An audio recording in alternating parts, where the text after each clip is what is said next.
Well, manufacturers, you got to watch your six all the time. Things are always changing in the marketplace. For instance, years ago, I reviewed this knife very positively. It is still a great blade. Kershaw, that is ZT-0561, this particular iteration. Cool knife. I sold more than a few for ZT. Here's the problem though. One, it's very expensive for what you get. And for me, I just never carry it. I never use it. 6-ounce blade. Go watch my review on it. It is positive. I love the knife. But I've gotten to the point that I really look critically at all my blades and I go, listen, if it's not being used, will I keep it for one of two reasons. Personal use or family use, whether my sons, myself, we use it, or as a cast member like this knife is functioning now in this tabletop review, should I just keep it around as a cast member? Maybe I should with this one, because it is cool to have around and to do some comparison and contrast. And this knife will actually serve as a great intro for the blade I'm going to review now. And like I said, things are always changing and you better check six. All manufacturers, not just Kershaw. For instance, the Chinese are producing some original or collaborative designs which are awesome. They are matching the quality of this knife. Don't kid yourself. I'm going to show you one right here. I'm going to do 4 from this manufacturer. It's a Kizer, and it is a 100% Chinese made knife. It's a frame lock, titanium. This is the Kizer Zambi. It's a very cool knife. The handle, they say, resembles, I kind of like this, bubbling skulls. That's different. It's a very cool mold on that.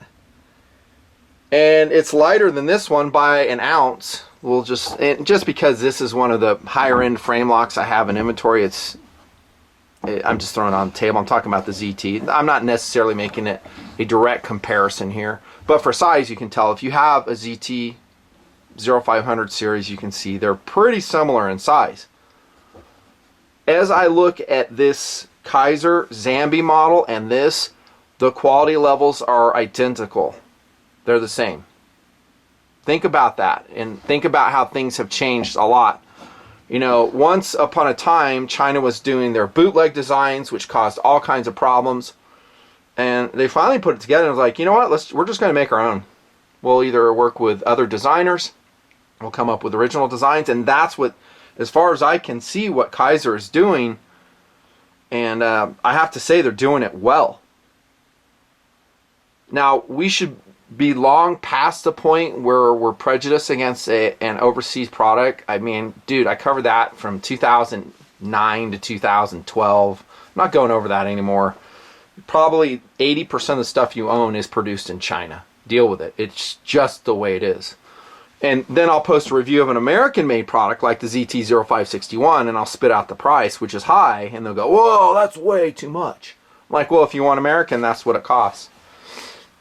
This one here, though, is pretty affordable, comparatively speaking, considering the features and the attention to detail. About $215 for this. Now, is that like super cheap? No, it's not. I mean, I could think of a lot better ways to spend my knife money, depending. But what you're getting is a semi-custom blade, really. I'll start at the clip, I guess. I think that's a titanium clip. I'm not positive on that. The clip execution could be better, in my estimation. You know how I like it, loop over deep carry clip. But it's okay, and it's the blue anodizing, or that might be anodizing, or even a flame treatment on that clip. It looks cool against the gray. It's a lock bar design. You have a stabilizing disc here. That's cool. You don't have a lock bar insert here. That's not so cool. Here's your timing on the lockup of the Kizer Zambi model. Lockup is pretty solid, if you ask me. I mean, there's no movement at all. Just like that knife. That's what I'm saying. The quality is just sick. Look at the handle, the radiused edges. At least here, no hot spots, deep choil. Now this isn't super rounded through the back end here, but it doesn't, like when I'm holding it, I don't even think about it. So they did a mild melt job on this from what I can see. There's your knockoffs. Flow through design. Classic flipper frame lock. Reversible clip, by the way. Very nice. No lanyard hole in this particular model. And it can come in different treatments, I think. As time goes on, a lot of knife makers will do that, and I think Kizer will do that. It's a good looking knife. I love the blade shape. Well, let me say I don't love it, but I like it. It's good. It's got kind of a, you know, an accelerated cut portion here, a recurve, good belly. There's the thickness of the blade. The steel is S35, and most of these Kizer knife reviews I'm going to show you now are running that steel. Once again, it's a new age. We're not looking at 8CR13 MOV for everything that comes out of China. We're not looking at 154. We're not looking at AUS 8, although that's a Japanese steel. We're looking at high-end competitive steels with this. Now, this 561 is an LMAX, but I think comparatively speaking, any powder metallurgy steel, for most users, they won't know the difference. And judging from my gear checks, no one's running a sharp knife out there anyhow. I mean, it is pitiful. Your guys' edges on your blades are so bad. The only time they are sharp is when they're out of box and you just haven't used it. Sometimes I'll sharpen them for you. I'll run to you guys, say, let me sharpen it, and I'll throw it in the mail, send it back to you just as a favor for watching the knife show here. I like the coating on the blade too. I'm not super positive what that is. I obviously did not put wear on it. Is it DLC? It kind of looks like it to me. I really like the hole here because you could put a mini zip tie in here for quicker deployment. You have some interior milling here, and here's the box it came with, by the way, for the Kizer Zambi, which is cool. And I have to take really good care of this because it's not my knife. So the presentation is excellent, and it has that semi-custom presentation to it. It has an exterior box, interior box. You open it up like a gift case.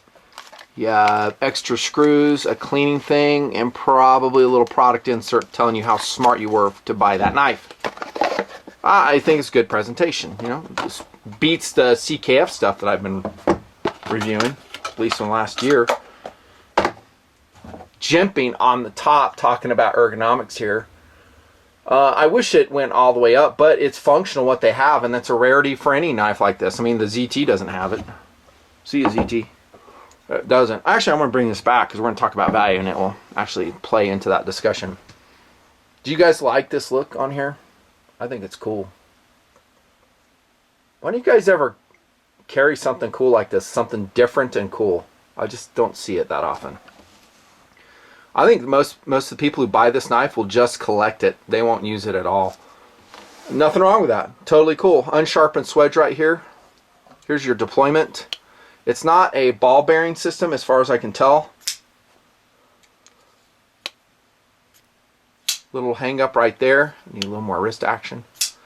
This one definitely comes out quicker. The ZT, I'll tell you that. Adjusting it's going to be kind of an issue because it has a kind of a proprietary pivot point there. Is there a tool out there that will interface with that? Probably.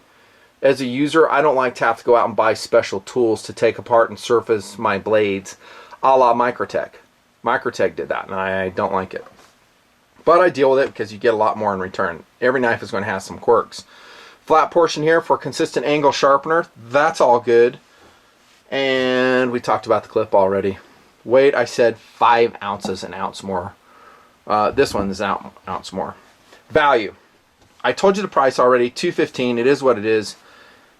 But I will say this. This company, from looking at this knife and the other blades I'm going to do in other reviews, watch out. They have some great designs that are new, they're fresh, they're well, like this one, that are unlike a lot of blades out there that might be a production version of a custom or semi-custom blade that will connect with a lot of users. Now, if you compare the price against this knife here, there's really not that much difference, but I think as time goes on, the Chinese makers are going to get better and better, even if that's possible, looking at this knife, because I really can't see many quality flaws in it. Actually, none. None. And I think American makers are just going to have to be super competitive. Super competitive. But it's good for the end user. You know, and if you don't like, you know, the blades, you know, stick with the American makers. You have a lot of great options there. Super short video. No competitive options because, honestly, my frame lock inventory is pretty low these days. Most of them have been sold through the website at the top, Nut and Fancy Knife Show.